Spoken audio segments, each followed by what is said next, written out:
पंचकुला में गए थे मैम, वहाँ सरपंचों का अच्छा स्वागत हुआ था लाठियों के साथ। जो सरकार ने वायदे किए थे क्या उन पर खरी उतर पाई है भाजपा सरकार? नहीं हो पाई मैम। अरे आपकी तनख्वाह आ रही है?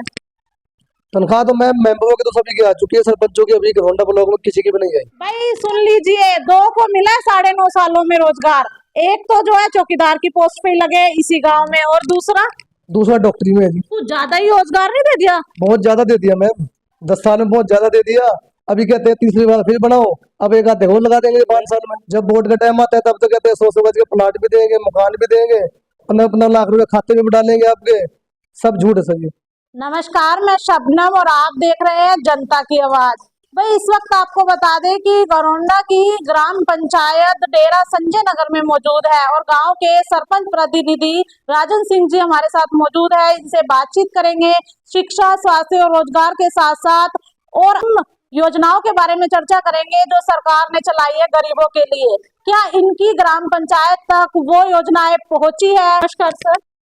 नमस्कार जी, सबसे पहले तो मैं आपका बहुत बहुत धन्यवाद करता हूँ। मैं आपके माध्यम से अपने गांव की एक कुछ न कुछ मैं स्कीमें बताना चाहता हूँ कि हमारे गांव में क्या मिलता है क्या नहीं मिलता। एक तो कूड़ा डालने की जगह नहीं है, एक अपना जोड़ नहीं है, यहाँ पे जोड़ है अपना 200-250 गज का, उसमें तो हम जनरेटर का तेल लगा लगा के थक जाते हैं। एक साल में 1.5 लाख रुपए तेल लग जाता है हमारा, 1 लाख पाइप रुपए। और नहीं बने आपके गांव में? मैम कुछ नहीं बना हुआ। अच्छा कुछ सर, नहीं। मतलब शिक्षा के लिए स्कूल नहीं है, 5वीं तक स्कूल है, फिर बच्चे आगे की पढ़ाई के लिए कहाँ जाते हैं? बच्चे बरसत जाते हैं जी, बरसत जब तक बच्चे पहुंचते हैं सर वहां तक तब तक उनका टाइम हो जाता है, स्कूल का ताला लग जाता है, फिर वो वापसी आते हैं, वही छुट्टी उनकी। इतनी ज्यादा समस्याएं हैं तो बच्चे शिक्षित कैसे होंगे? मैम इतनी समस्या होंगी तो ये तो विधायक साहब को देखना चाहिए ना। कम से कम महीने 6 महीने में साल में एक राउंड यहाँ लगाओ, एक प्रोग्राम दिखाओ गाँव वालों का। यहाँ जो वादे आप करते हो वो वादे एक आध दिन निभाओ, यहाँ पे आगे कोई वादे निभाए गए। स्वास्थ्य की बात करें तो इलाज के लिए अस्पताल भी नहीं है, तो फिर इलाज के लिए कहाँ जाते हैं गाँववासी? मैम इलाज के लिए पहले जाते हैं बरसत, जब वो समस्या ज्यादा बढ़ जाती है फिर वो करनाल भेज देते हैं आगे। बरसत भी 2.5 किलोमीटर आप बता रहे हो, उसके बाद जो करनाल भी बहुत दूर है सर। तो करनाल तो पड़ता है यहाँ से 35 किलोमीटर जी। जो गरीब आदमी है वो करनाल किस चीज पर जाएगा, टाइम पे साधन नहीं मिलता। कभी कोई बाई चांस को रात को हमारे पास कोई आ गया, हम तो 24 घंटे उनके साथ खड़े हैं जी।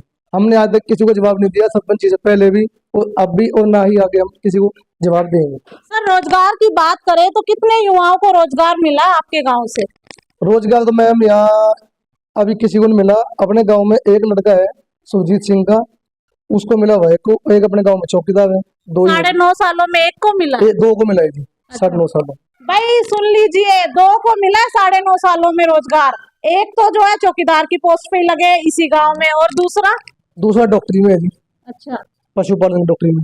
कुछ ज्यादा ही रोजगार नहीं दे दिया? बहुत ज्यादा दे दिया मैम, 10 साल में बहुत ज्यादा दे दिया।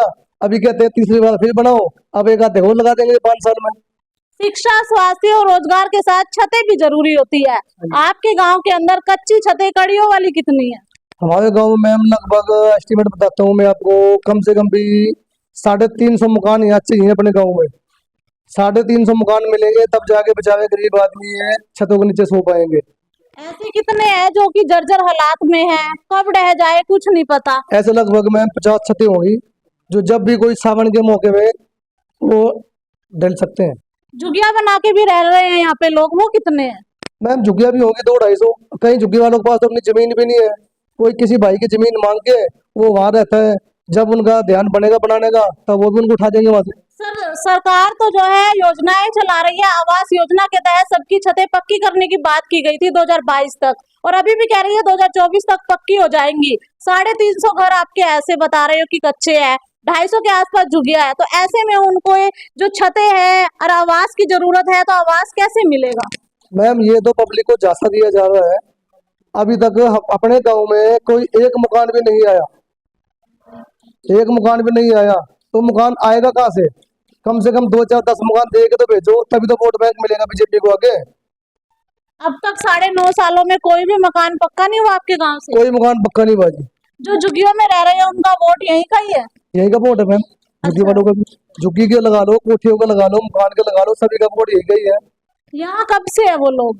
जन्म से यही 50-50 साल हो गए। अच्छा, मतलब 50-50 साल हो गए यहीं के ही है? उनके बाप दादा यही के ही है। जब वोट का टाइम आता है तब तो कहते हैं 100 गज के प्लाट भी देंगे, मकान भी देंगे, 15-15 लाख रुपए खाते में भी डालेंगे आपके। सब झूठ है सर ये। और क्या क्या वायदे करके गए थे विधायक साहब?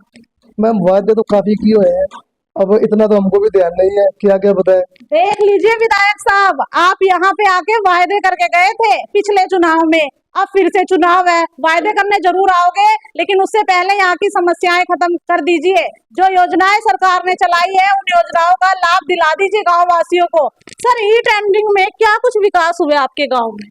मैम ई टेंडरिंग में अब तक हमारा कोई एक कार्य भी नहीं हुआ।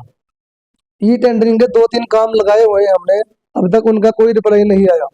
तनख्वाह की बात करें, आपकी तनख्वाह आ रही है? तनख्वाह तो मैम मेंबरों की तो सभी की आ चुकी है, सरपंचों की अभी घरौंडा ब्लॉक में किसी की भी नहीं आई। सर, ई टेंडरिंग को लेकर सरपंच एसोसिएशन भी जो है सरकार का विरोध कर रही है, क्या आप भी जो है सरकार का विरोध करते हो?